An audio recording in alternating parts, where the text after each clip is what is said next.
ঢাকা শহরের অলিগলিতে পাওয়া এই ফলটা অনেকের কাছে পরিচিত এবং অনেকের কাছে অপরিচিত, কিন্তু এই ফলটা খেতে বেশ মজাদার এবং এটা আমাদের পুরান ঢাকায় কাউ ফল নামে পরিচিত এবং ঢাকা শহরে অথবা বাংলাদেশে অনেক জেলায় অনেক নামে এটা পরিচিত। আপনার জেলায় কোন নামে পরিচিত অবশ্যই আমাদেরকে জানাবেন এবং এই ফলটা যারা খেয়েছেন তারা বলতে পারবেন এই ফলটা বেশ অনেক মজাদার এবং টক মিষ্টি ভাবটা আমার কাছে এই ফলের খুবই ভালো লাগে এবং এটা হচ্ছে অনেকে অনেক ধরনের খেয়ে থাকে, অনেক রকম করে খেয়ে থাকে।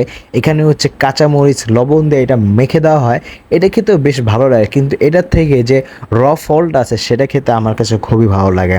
এবং আপনারা কারা কারা ট্রাই করেছেন এবং আপনাদের কাছে কেমন লেগেছে অবশ্যই জানাবেন।